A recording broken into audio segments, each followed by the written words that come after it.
Hi everyone, I'm John Paul from InMotion Hosting, and today I'm going to show you WordPress Troubleshooting Techniques.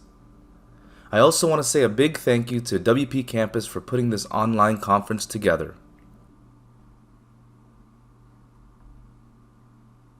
I spent some time in tech support for InMotion Hosting, and I want to share some of the common steps you can use to narrow down the cause of WordPress website problems. These are the topics we'll be covering today: how to back up your site, changing WordPress passwords, enabling WordPress debugging, testing plugins, testing themes, troubleshooting email issues, optimizing your site, troubleshooting database errors, 404 errors, redirect problems, and URL issues, and exhausted memory or memory limit errors. You can also click the link in the slide to jump to that specific topic. So before we jump in and start messing with anything, the first thing we need to do is back up the site. This is to ensure we can revert the changes back if something goes wrong, and it's also a best practice for your website.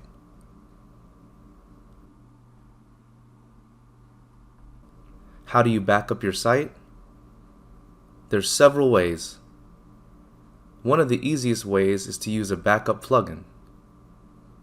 Some examples of these are All-in-One WP Migration, Updraft Plus, and Total Upkeep. These allow you to schedule and perform backups right from your dashboard. Here I am performing a backup of the files and database using Total Upkeep.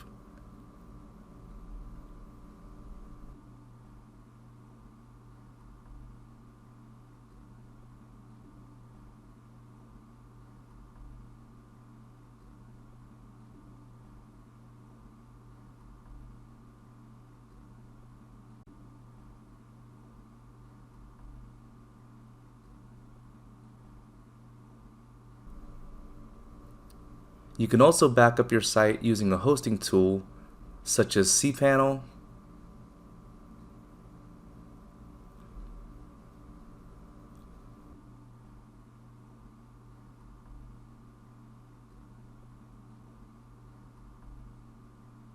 or Softaculous.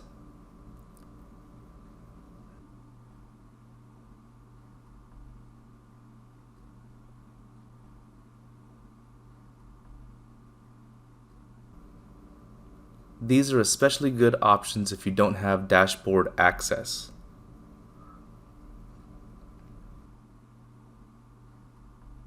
Another option is a manual backup. You can do this by downloading your site files using FTP or a file manager. In this example, I'm using FileZilla to download the WordPress files using FTP. But I would recommend compressing or zipping the files first. Then you will have to download a copy of your database as well. This can be done through command line or a hosting tool such as phpMyAdmin, which is what I'm doing here.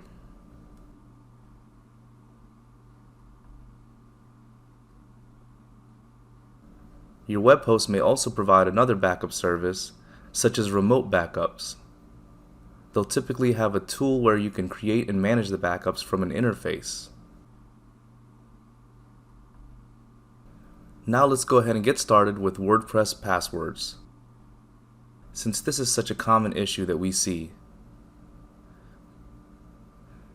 The main solution to password and often login issues is to change the password.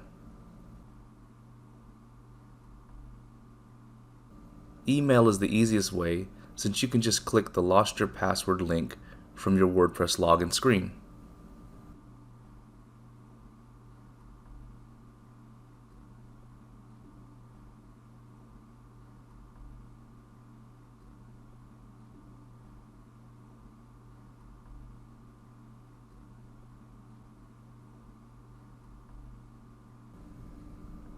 If you can't remember the username or email address, you can look it up in the database. It's in the WP_users table.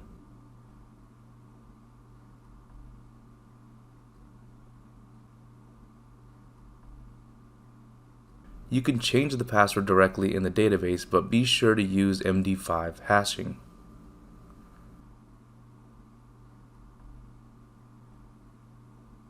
You can also update the email address in the database if you want to send the password reset email to a different address. If you prefer to reset your password with FTP, you can use a WP_set_password function to change the password. This is a little more advanced for me to show in a quick video, but that and everything we just discussed is covered in the helpful links guide on how to reset your WordPress admin password.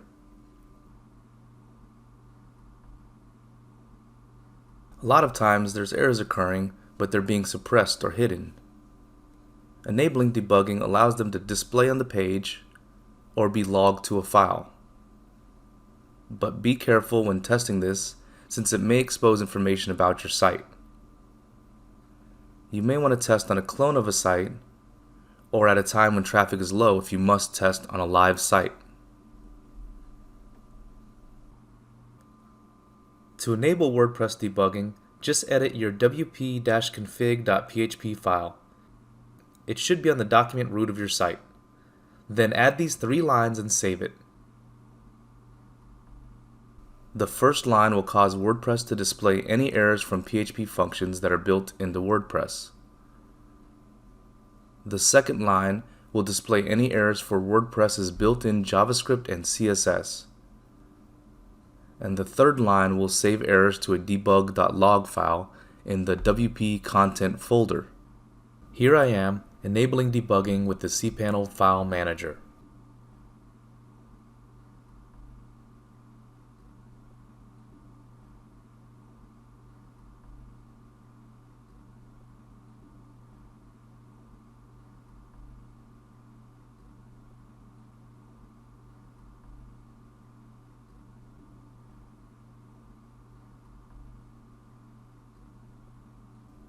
In this example, there's a line of code for debugging already there. I'm just going to erase it. Note, there are also plugins available for enabling debugging.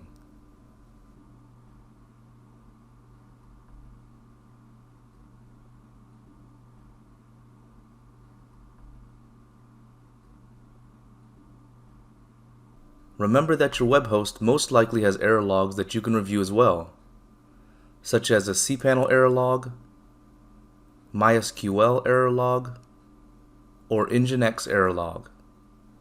These may also provide additional evidence and clues into the cause of your issue. Once you have an actual error message, you can start researching or troubleshooting it. You can also provide it to your host so they can understand the scope of your issue. Here I am checking the error logs in cPanel.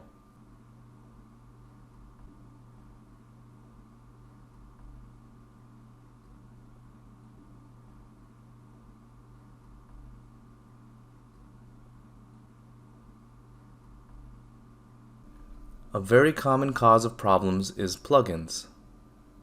Maybe 2 similar plugins don't get along, or maybe one hasn't been updated in years and is not compatible with the latest WordPress 5.8 update. Keep in mind that a wide range of problems can be caused by plugin and theme issues. Since they're created by different third-party developers, there can be compatibility issues. Some developers may not update their plugin or theme often or at all. This can cause them to deprecate over time as WordPress updates are released, since they may no longer be compatible with new feature releases or coding changes. The first thing I usually check is that the plugins are up to date.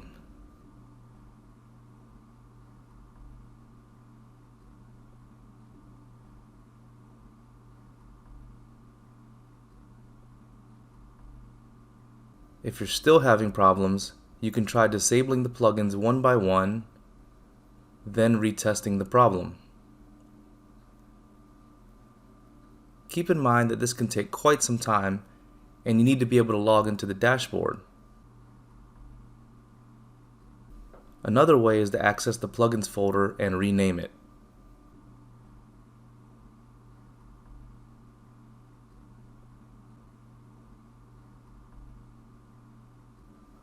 This will disable all plugins immediately.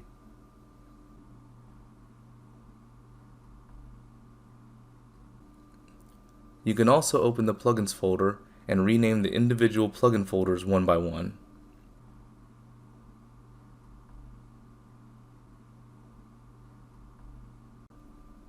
Next, we'll show you how to test themes. This can quickly rule them out as the cause of your issues. Once again, the first thing I usually check is that the themes are up to date.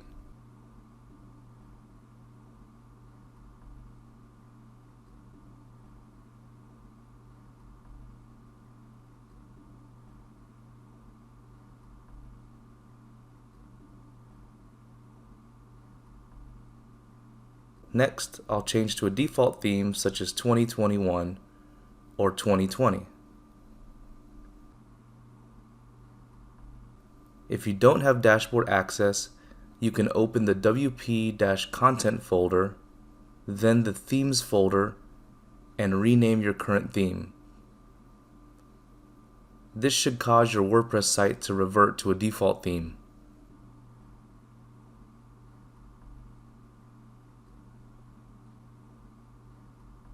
Alright, now we're going to talk about troubleshooting email issues.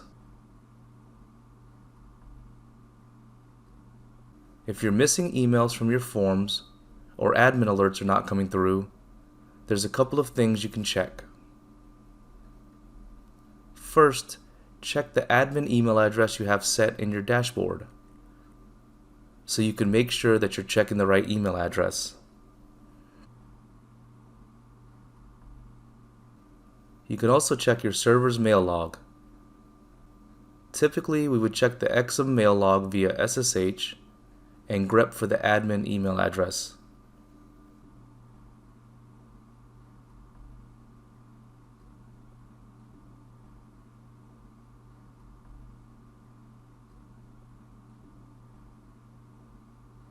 You can also use a mail logging plugin for WordPress. This would allow you to check the mail log directly in the dashboard. Another test you can do is install an SMTP plugin. I recommend testing the email settings by checking your email with them first.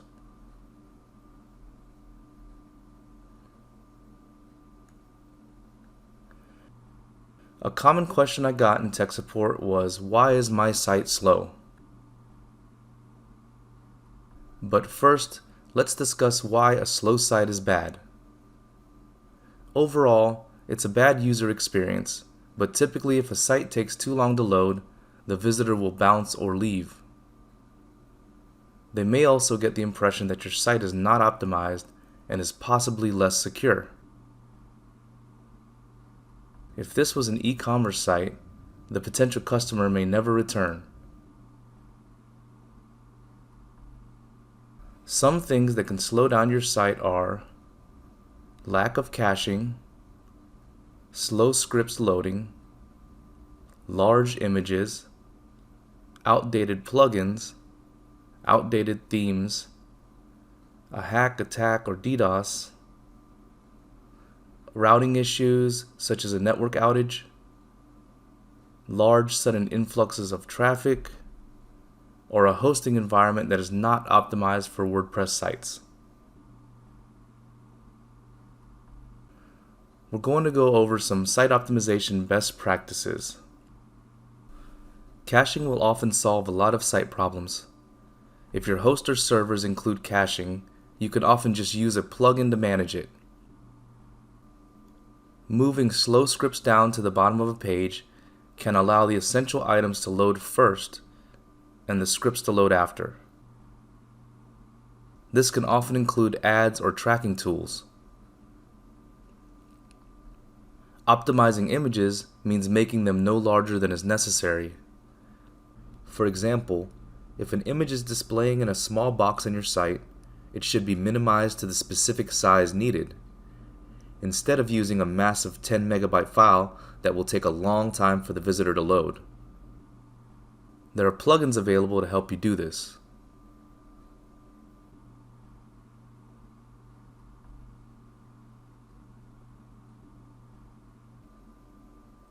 If your site's going slow, you can test the plugins and themes as we discussed earlier as well. This will rule them out as the cause of a slow site. Securing your site can also help with performance in some cases. You can click the link in the slideshow to learn more about security best practices. If you're having routing issues, reach out to your host or ISP to resolve them. You can provide a ping and trace route as evidence.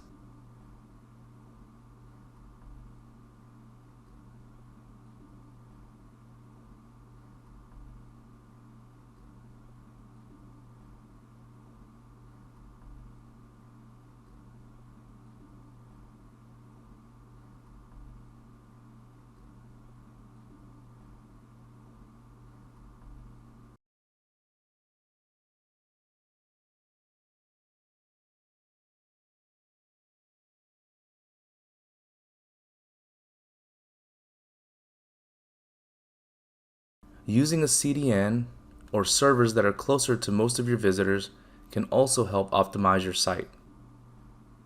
Cloudflare, for example, is a popular CDN service.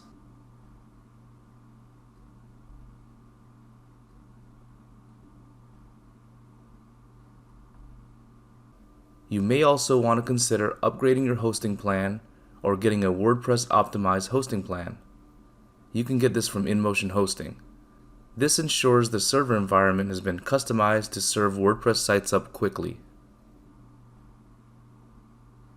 Database errors can be a little tricky, but there's two main issues that we see often. The first one is error establishing a database connection. You should check your database settings in the wp-config.php file.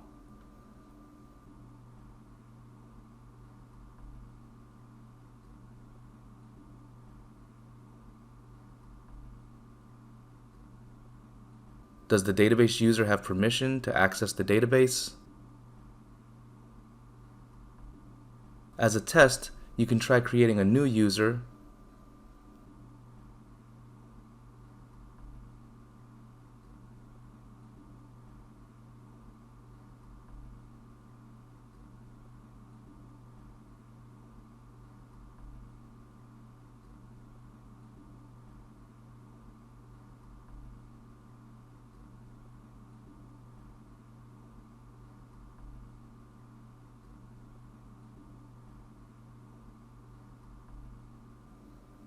giving them permission to access the database,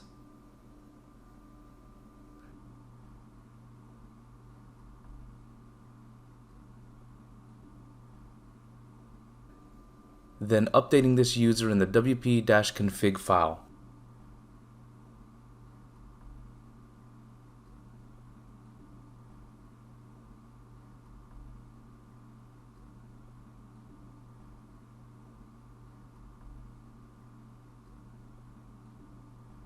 Also, is the hostname correct?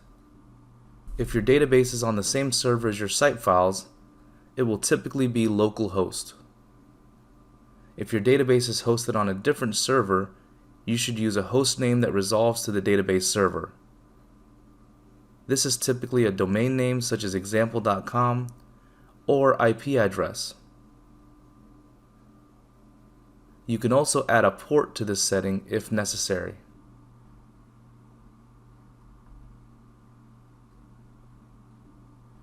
Another database issue we see is corrupted databases.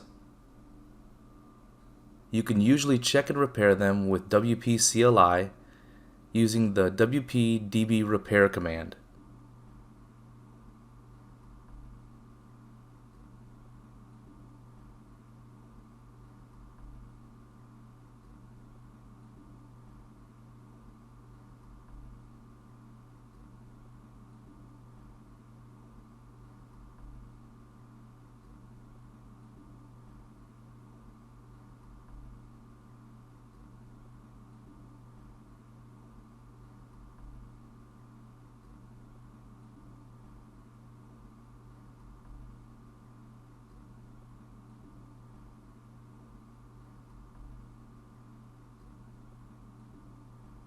If you have a hosting tool such as cPanel, you can check and repair them there with the included tool.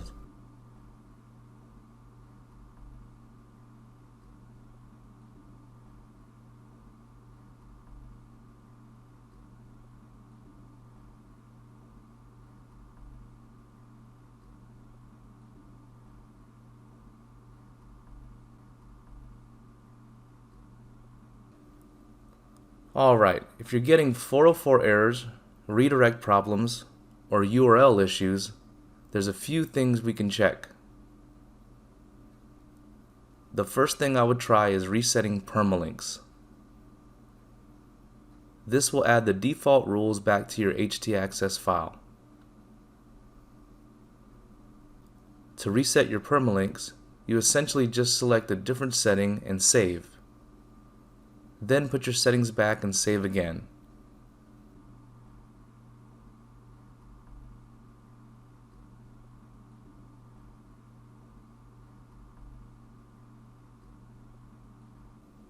Keep in mind you may have to clear your browser cache before testing. The next thing to check is your htaccess file. This is a hidden file that handles rewrites and redirects. Keep in mind that WordPress relies on htaccess rules, so adding rules directly to it can cause issues. You may be thinking to yourself that you never made any changes to the htaccess file, but remember that plugins can add rules or make changes to the file. The easiest way to test an htaccess file is to rename it. Locate the htaccess file in the document root of your site and rename it.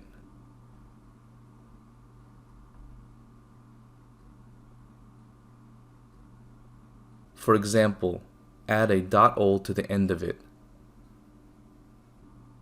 This will disable all htaccess rules so you can test your site again. If the problems stop happening, then you know a rule in the htaccess file is causing the problem with your site. Also, keep in mind if there's an htaccess file in a parent folder, rules can be inherited. So it can be helpful to search your account for htaccess files. Whenever you're done testing, you can simply rename the file back to htaccess to re-enable it. Finally, we're going to discuss exhausted memory or memory limit errors. Maybe this is what is displayed after enabling debugging. A good way to view your current settings is to use a PHP info page. To create a PHP info page, just create a file with any name such as phpinfo.php. Add this line of code to it and save.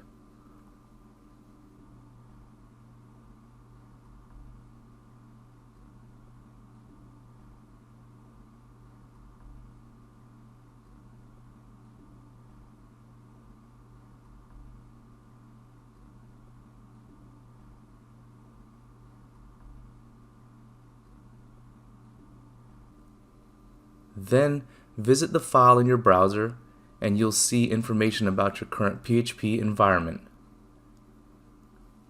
It can also help to search the page for a specific setting such as memory_limit. And now that you know the settings, you can change them as needed. You can do this by editing the php.ini file and increasing the assigned number. In this example, I'm increasing the PHP memory_limit to 1024 megabytes.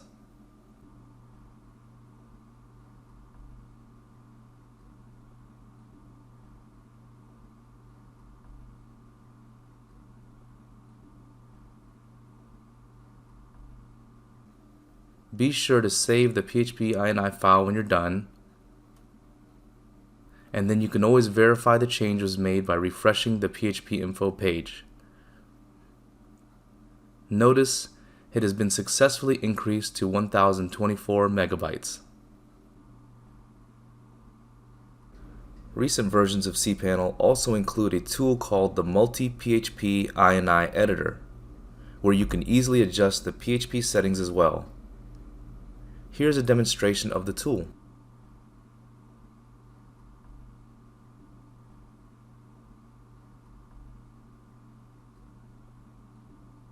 If your cPanel includes this and it allows you to modify the setting you need to change, I recommend using it instead of manually editing the PHP INI file.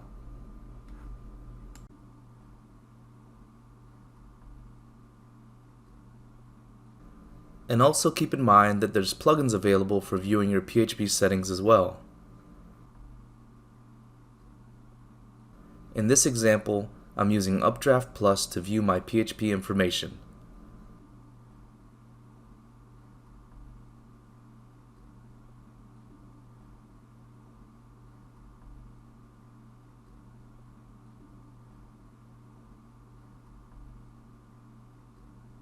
But I'll still have to make changes in the php.ini file.